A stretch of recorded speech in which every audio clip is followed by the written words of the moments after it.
Israel. Oh, it's recording with everyone's permission.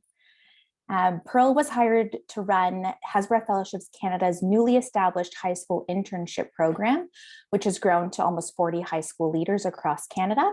And in this role, Pearl runs educational seminars on a wide variety of topics related to Israel and advocacy, and allows these new students to put their skills and knowledge to practice, as well as leading educational workshops for the broader Canadian Jewish community. I feel very fortunate to have met Pearl and spoken with her over email for the last few weeks. And I'm really excited for everyone to participate in this session. So with that, I will hand it over to Pearl. All right, Gila, thank you so much for that introduction. Hi, everyone. So nice to be here.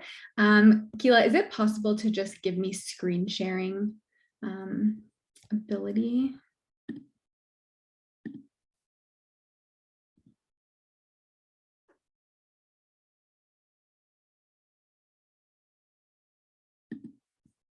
It just says host disabled participant screen sharing. So I think if you just go to share screen and allow participants to share, that should work.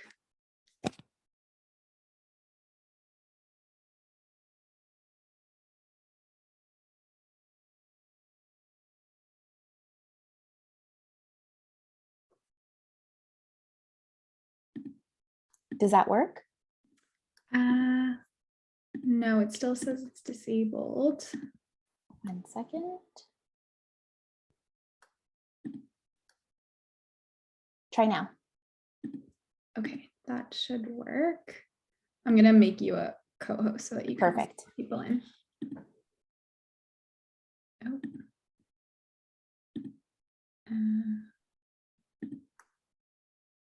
Co-host. Okay. Perfect. You'd be good to go. Thank you. Hi, everyone. So nice to be here. Thank you all for joining. And thank you to those of you who have your cameras on. It's always helpful to be able to see what people are how they're reacting as we go through. So it's nice to see all of you, and for everyone who can't, that's also okay. Thank you for joining. I'm going to start sharing my screen with you. Okay, so I think I should be able to see that now. As Gila mentioned, what we are going to be doing is speaking about the Jewish indigenous history connection to the land of Israel. And yeah, definitely timely in Hanukkah. And just to kind of give a little bit of background, I work for an organization called Hasbara Fellowships Canada. And we are a student Israel advocacy organization. So we train high school and university student leaders on how to advocate for Israel, stand up against anti-Semitism, and respond when necessary, and educate their peers. And we also do, like this, workshops for the broader community. So that's what we're doing here tonight, but our main focus is definitely on students. And my role specifically is to run our high school division. So that is where I'm coming from. And we can get started. So if you have questions, as we see in the chat, feel free to put them in the chat. If they're time sensitive, we can answer them in the middle, or else we'll leave time at the end if people would like to ask any additional questions.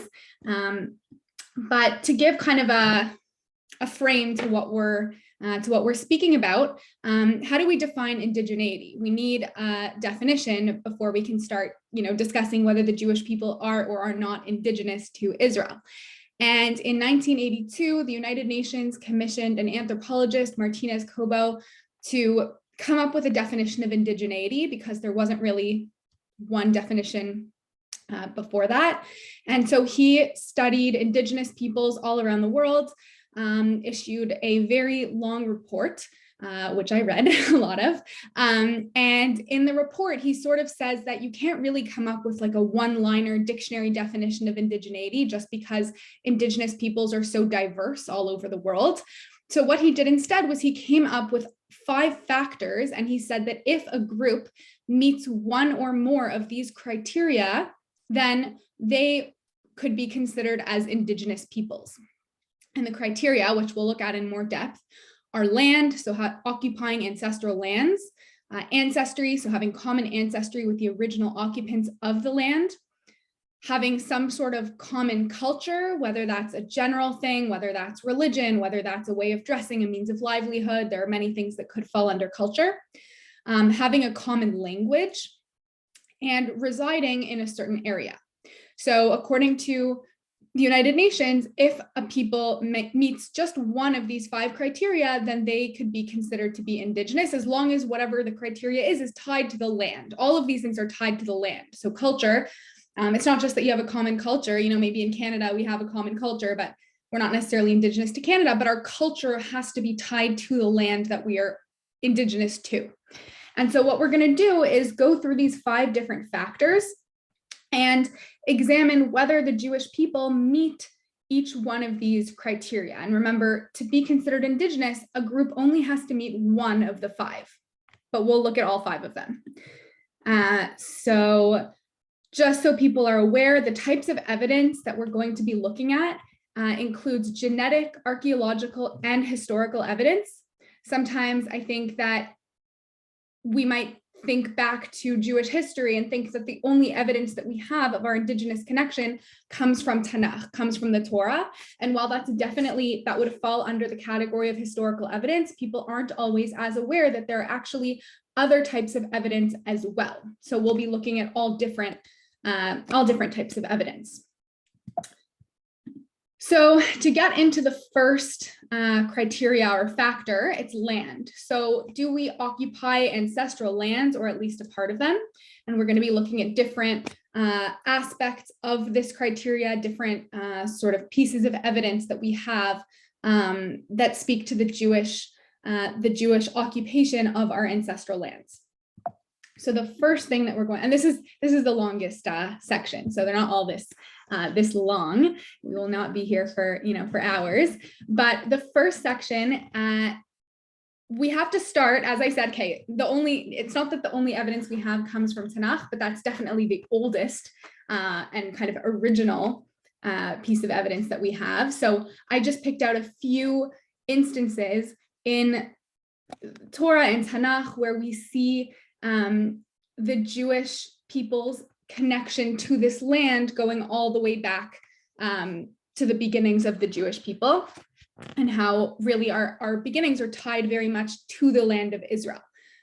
So of course we have in Parshat Lech Lecha, we have Abraham and Sarah being told that they should leave the land that they were living in and go to this place called Canaan, which we know it became Israel. So we see that in order to start the Jewish people, the first Jewish man and woman had to, or at least the first forefather and foremother, had to be in the land of Israel. Later on in Parshat Vayigash, we have the famine. We just read this a few weeks ago, or actually, no, it's just coming up. We have a famine in Canaan, in what became Israel. And Yaakov sends his sons to Egypt, and they come back and they want to bring the whole family there. And he doesn't want to go because he knows that his grandfather, Abraham, was told that his offspring belong in the land of Israel. So he doesn't want to leave it to go to Egypt. And only when Hashem tells him, don't worry, I'm going to go with you to Egypt and I'll bring your offspring back here, is he okay to leave Israel and to go leave to Canaan and go to the land of Egypt. A couple hundred years later, we have in the beginning of Sefer Yoshua, we hear about the Jewish people finally, after just over 200 years of slavery in Egypt, finally coming back to the land of Israel.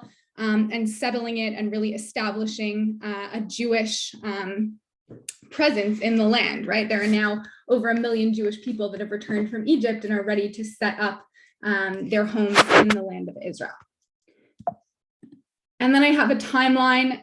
This is a very kind of concise overview of the Jewish presence and then exiles from the land of Israel. We don't need to go into too much detail, but it is just important to kind of go over this. So we sort of already discussed the first things on here. Of course, this is missing a lot. I've just highlighted sort of key moments or events that show our connection to the land. So of course, we had the first and second Beit HaMikdash that were built in the land of Israel. In between them, we have exiles. So we have the Assyrians who exiled all of the northern tribes. About 150 years later, we have the Babylonians who exiled the southern tribes and destroyed the first Beit HaMikdash. We have the Persians who allow the Jewish people to come back to the land of Israel and rebuild the temple. But then, of course, the Hanukkah story, the Greeks conquer and they don't fully destroy the Beit HaMikdash, but they make it not kosher, not usable. Then we have the Maccabees who rebel against the Greeks, and they gain a period of semi-independent rule. So once again, the Jewish people are in control of the land somewhat, but it doesn't last very long. Eventually, the Romans conquer, they destroy the second Beit HaMikdash, exile all of the Jewish people once again. They also rename the land, so they rename Jerusalem Aelia Capitolina, they renamed Israel Palestina or Syria Palestina. And at this time, they exile again the Jewish people. So we see we were in the land, we had to leave for Egypt, we came back, we had a Jewish kingdom, then we're exiled, we come back, we're exiled once again. So we're kind of constantly coming and then being kicked out of the land. Then I sort of skipped over a lot of about 1500 years because the land was in control of many different empires who all had sort of different stances on the Jewish people's presence there. They're not so relevant to our discussion. But eventually, more recently in 1519, we have the Ottoman Empire conquering Israel. At that time, the Jewish population starts to increase, although life wasn't so easy for the Jews under the Ottoman control. A few hundred years later, the Ottomans lose World War I. And basically the empire is disbanded. The British take over control of the land temporarily for the purpose of creating a Jewish homeland. And eventually in 1948, we declared independence in our ancestral homeland that we had been exiled from for about 2000 years. So that's a very concise timeline, which just sort of shows the coming and the going. We said that that's where we come from. That's where we started. So why aren't we still there? Well, it was a series of exiles that led to the Jewish diaspora that we're all in right now. We also have historical accounts that are not from Tanakh, which speak to the Jewish presence and connection in the land of Israel, going back, thousands of years.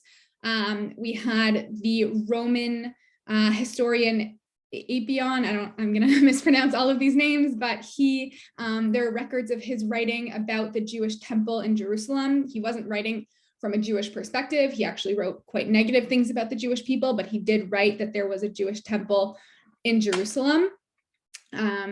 We have Flavius Josephus, who was Jewish, but some people might be aware of him. He had sort of a complicated relationship with his Judaism. He definitely wasn't writing from sort of like trying to prove the Jewish connection perspective. And he also has writings where he talks about Jewish revolts against the Romans. So again, clearly saying that the Jewish people were here and were trying to rebel against the people who had conquered the land.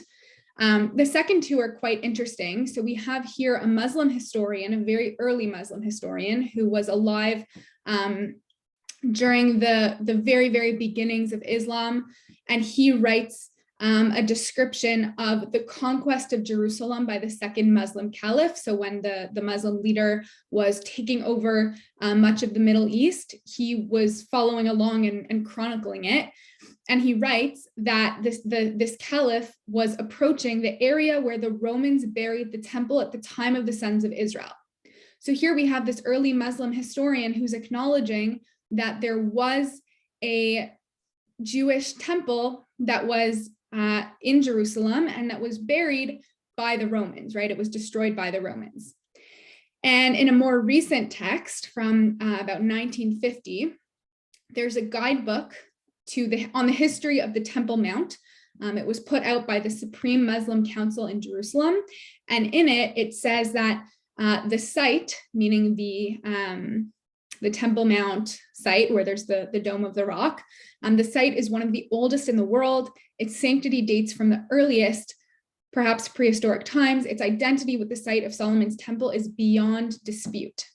So here we have two sources from even Muslim historians who are acknowledging that, there was a Jewish presence and a Jewish temple in Israel.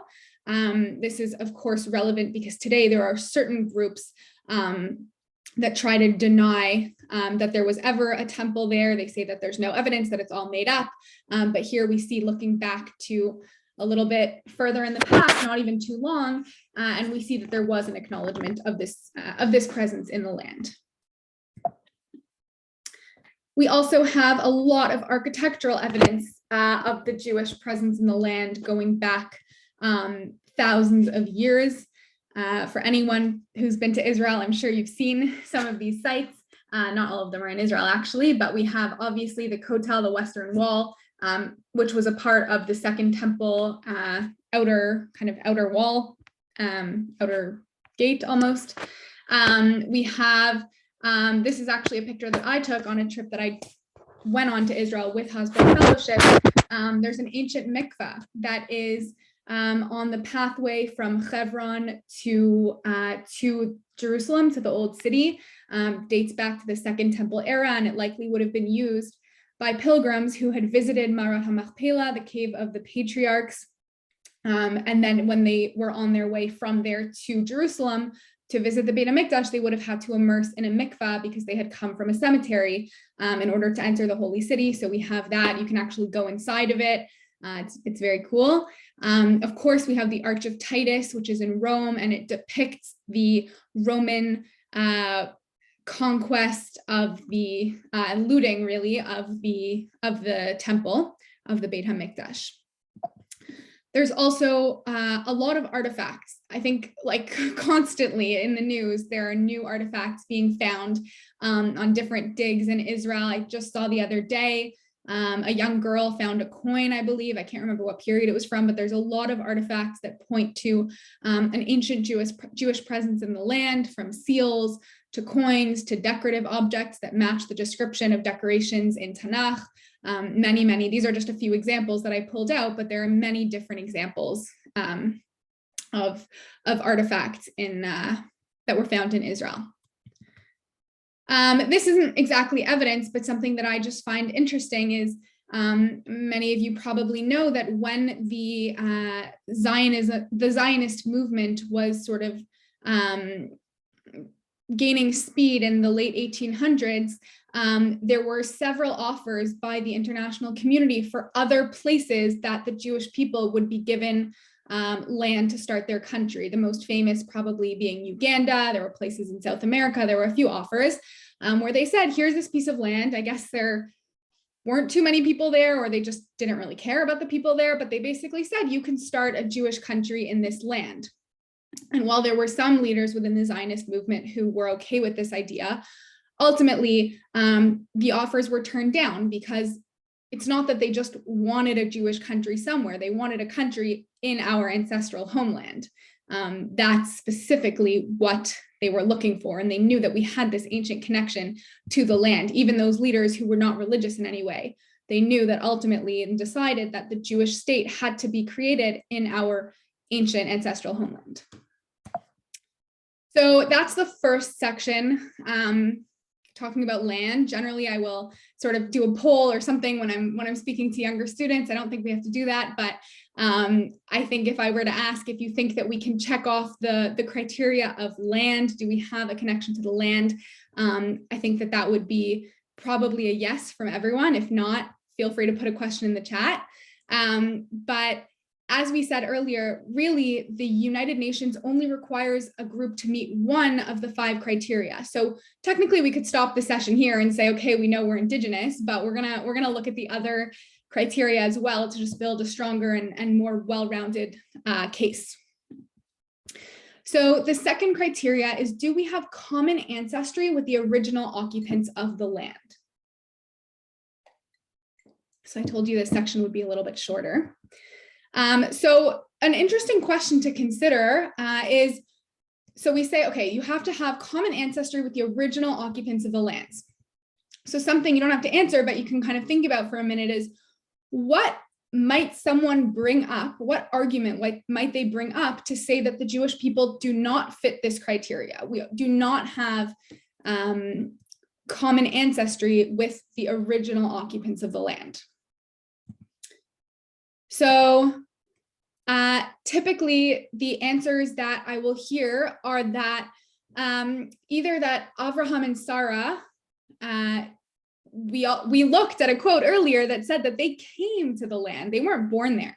So if they were the first Jewish people, or the first ancestors of the Jewish people, and they're not from that land, then how can we say that we have common ancestry with the original occupants of the land?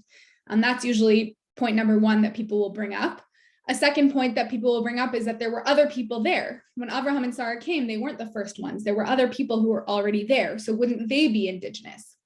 And the answer to that second point is quite simple. Those people who are living there, if they fit these criteria, they would be indigenous to the land. A land can't only have, or doesn't necessarily only have one indigenous people. So if there were, Canaanite nations living there who originated there, they would have been indigenous as well. Today, none of those people exist anymore. They either died out or assimilated into other cultures or converted. And as we'll see at the end, once you become a part of another culture and stop identifying with the indigenous group, then you no longer have the status of indigenous. So yes, those groups would have been considered indigenous at the time, but today we can't identify any of them. And in terms of the second, or the first question that I brought up, is that Abraham and Sarah don't originate in the land. We'll look at these two quotes to understand how we respond to that question. So the first one is from a journalist, Matthew Gindin. He says, "The only historically valid objection to Jewish indigeneity relies on the fact that Abraham migrated to Israel from Mesopotamia," right? So people could argue, well, he's not born there. But he says this relies on a misunderstanding of the nature of indigenous identity. All people ultimately come from somewhere else, right? Even the people who are indigenous to North America originated somewhere else and just got here way earlier than anyone else. But if all people were created in one place and then spread out from there, then no one can really be indigenous, and everyone's really indigenous to the same place. So it can't be that you actually had to be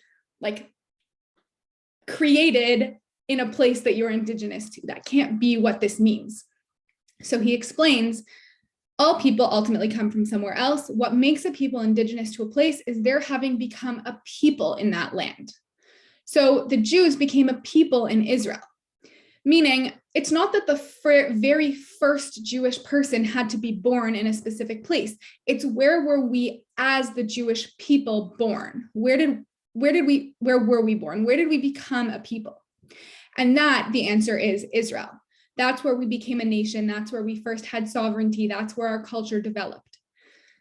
We also have a quote explaining something similar from Ryan Belrose. He's a Métis indigenous activist. He's not Jewish. He doesn't have any connection to Judaism. He just is a very strong advocate for Métis indigenous rights and also for Jewish rights to the land of Israel, because he sees this connection. And he says, at its simplest, indigenous status stems from the genesis of a culture, language, and traditions in conjunction with its connections to an ancestral land. So he's saying, again, the same idea. It's not that that's where the first person came from. It's where did your peoplehood and your culture develop? That's where you would be indigenous to. So I hope that this kind of answers that question for everyone. If not, again, please ask for clarification in the chat. Another sort of piece of evidence that we have in terms of Jewish common ancestry with or sort of having our ancestry go back to the land of Israel comes in the form of genetic studies. There have been several of these. This one, I believe, is the most recent and comprehensive. It's a study that was conducted by Rambam Medical Center in Haifa and Technion University, also in Haifa.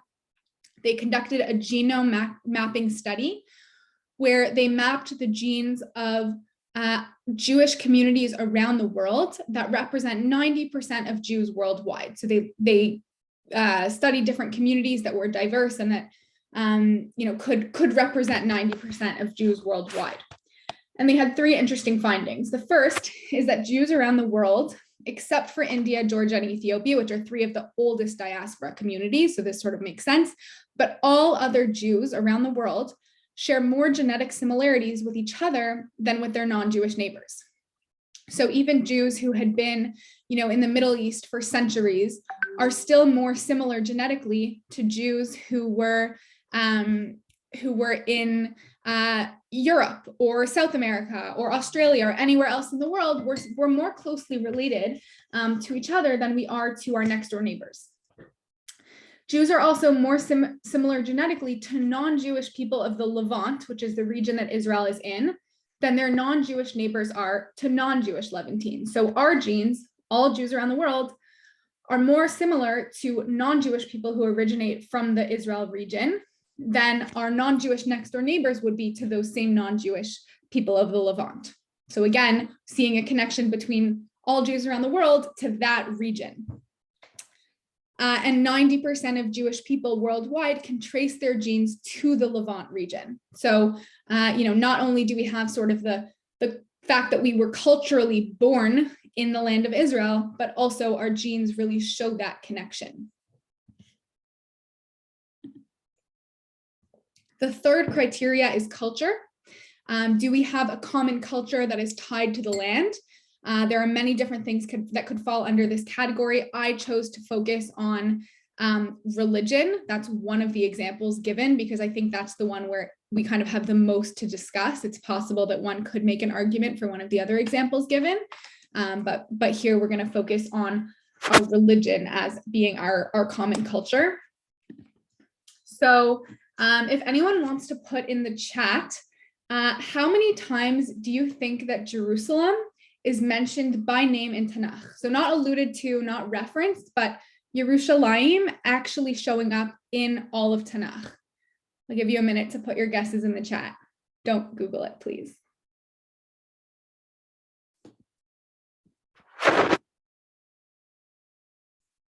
Anyone have any guesses? Nobody knows. It's okay if you're wrong. I wouldn't expect you to know. Okay, 630. Anyone think, okay, 70. So those are quite different. Anyone else have a different idea? 5. Okay, so quite different. The correct answer is 699 times. So it's more than anyone actually guessed, although L. Brenman, you were close. So Yerushalayim appears 699 times in all of Tanakh. Zion, which sometimes references all of Israel and sometimes Jerusalem, is mentioned another 154 times. So clearly in our, religious texts, Israel and Jerusalem are quite important and quite foundational. Also in our prayers, in our, Jewish literature. I only brought a few examples here, but I'm sure together we could come up with countless more. We have, for example, in Parshat Vayechi, when Yaakov is about to die, he's still in Egypt, and he calls his son Yosef and he says, promise, you have to swear that you're going to bury me in the land of Israel. You cannot bury me here in Egypt. I don't belong here. I need to be with my forefathers in Israel. So here we see again this strong connection between the Jewish people belonging in Israel. In Tehillim we have, if I forget you, Jerusalem, let my right hand forget its skill, let my tongue cleave to the roof of my mouth. This was written by the Jewish people when they were in exile in Bavel in Babylon. Clearly, again, we see this connection. They could not let go of Jerusalem. They couldn't just start a new life where they were. They couldn't let go of that connection. We have, of course, the poem Libi Bamizrach by Yehuda Levi, who was a Jew in Spain, in medieval Spain. He writes, my heart is in the east and I am in the uttermost west. So yes, physically, I'm in the west, I'm in Spain, I'm in Europe, but my heart is still in the east. Of course, at the end of Yom Kippur, at the end of the Pesach Seder, many of our holiday prayers, we end with Lashana Haba Yerushalayim, next year in Jerusalem. That's something we've been saying for thousands of years. We've never given up on that hope.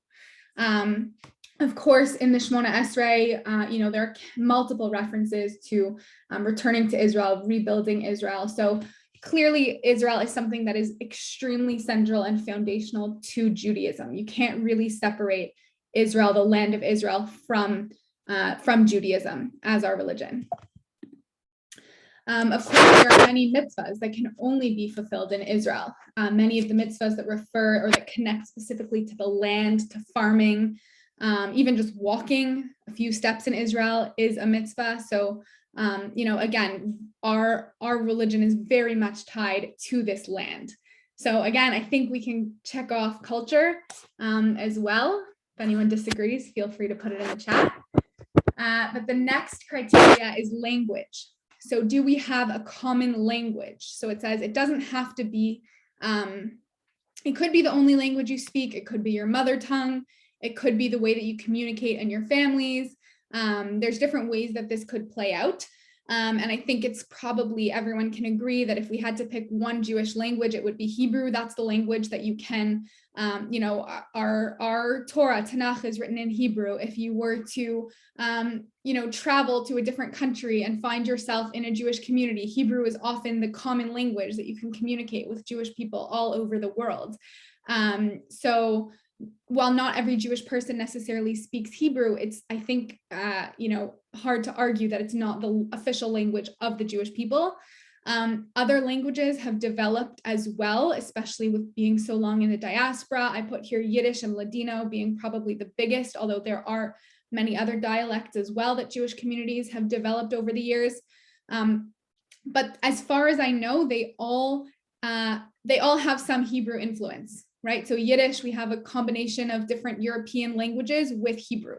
Ladino, we have Spanish with Hebrew. So there are, I just learned about a Bukharian dialect, which again combines the local language with Hebrew. So clearly we do have this common language that is specific to the Jewish people. And today it's the official language of the state of Israel. And the final criteria is residence. Do we reside on certain parts of the country or certain regions of the world? So this is a question that if you want, you can answer it in the chat.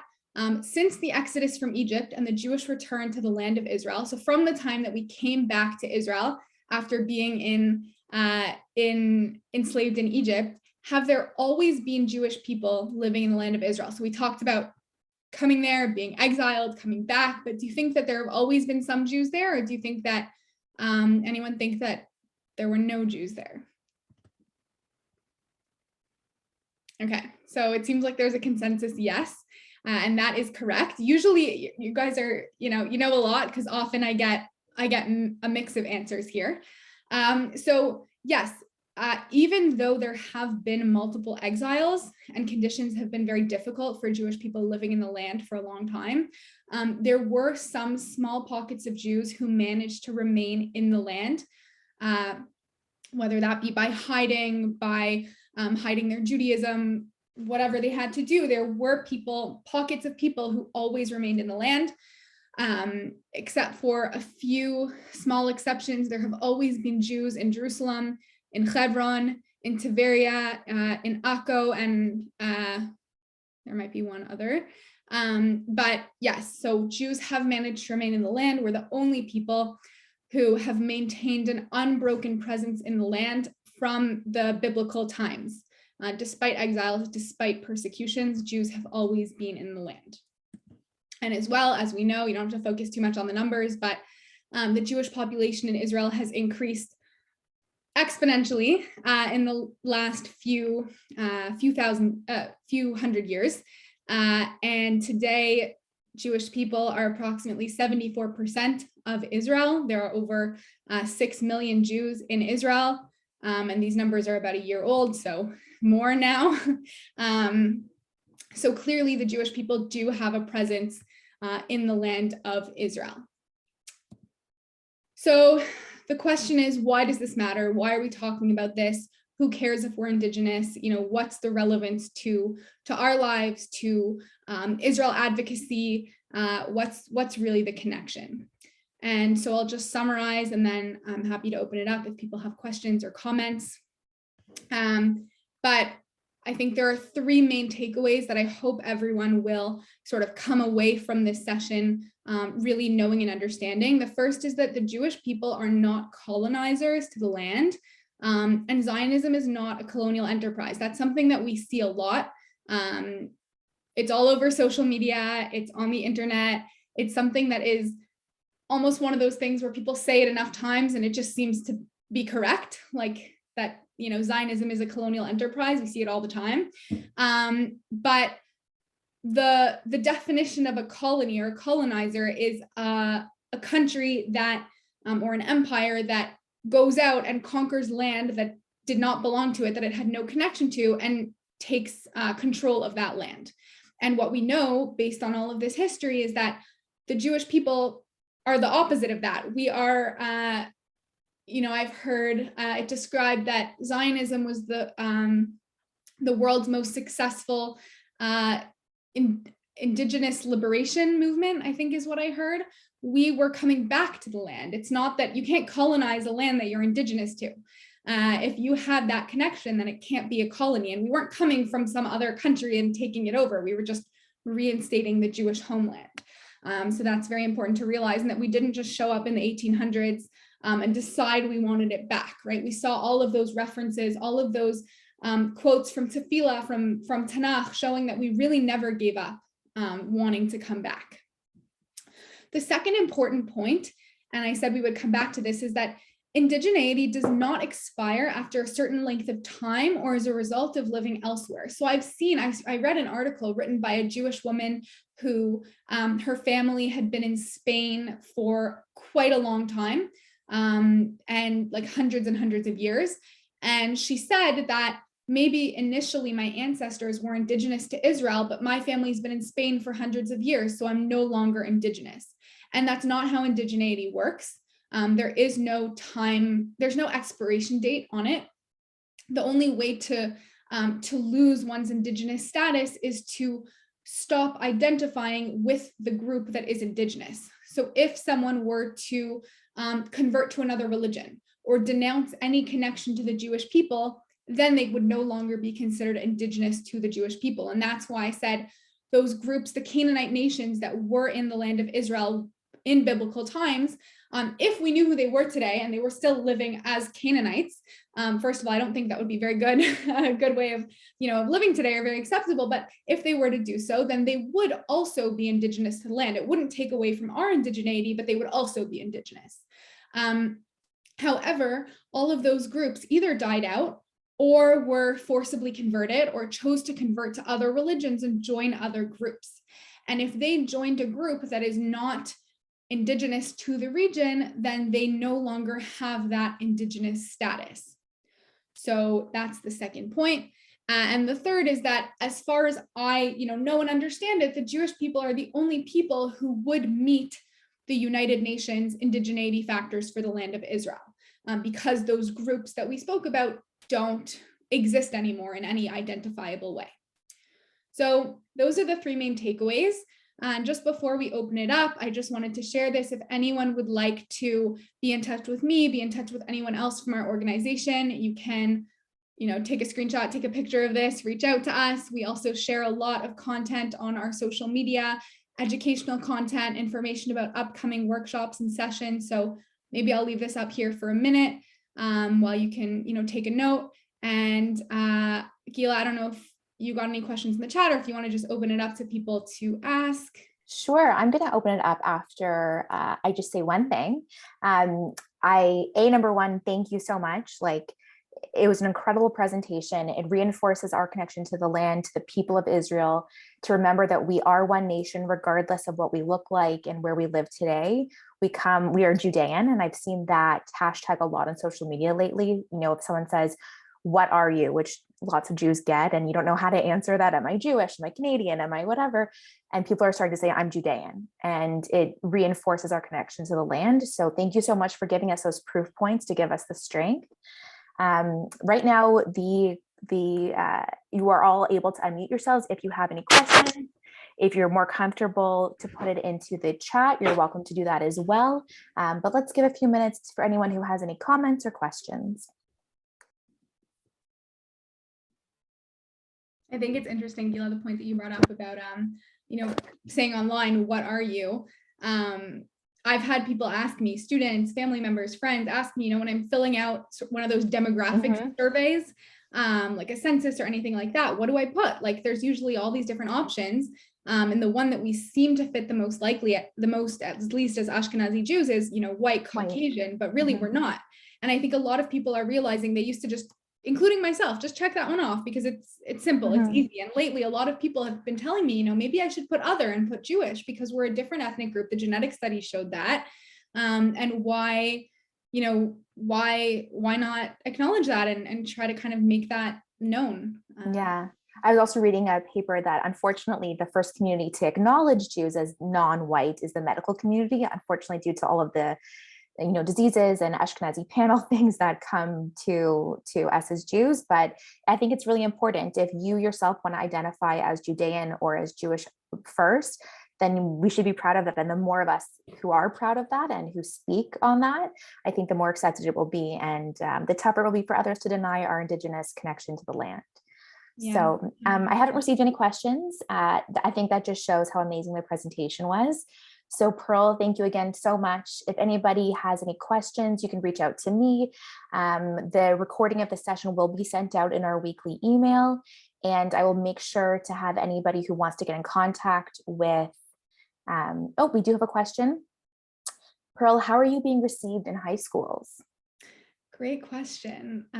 So the way that our sort of high school program works is the main part of it is an internship program where the students from any schools across Canada, public, private, Jewish, non-Jewish, they sort of come to us and sign up for a year-long program where they learn all about advocacy in Israel and anti-Semitism, and they have different projects that they do as a part of that program. So there it's well received by the students who choose to sign up for it. But I do also try to work with the broader Canadian community in terms of, speaking and running workshops kind of like this.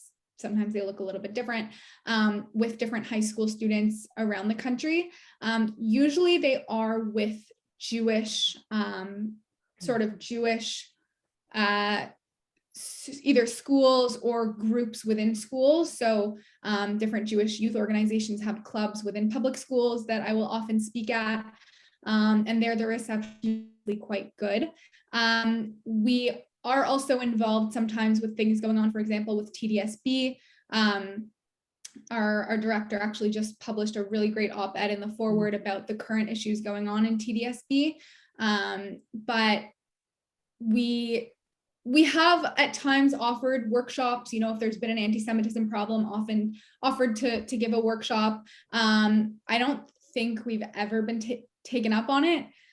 So typically our way into the schools does have to be through the Jewish schools. One exception, or the Jewish clubs at least, one exception would be Westmount Collegiate Institute in Thornhill, which is almost all Jewish, and they have a Jewish studies class. So we are able to speak there. In the regular school, not as part of a specific club, but generally there's not so much interest.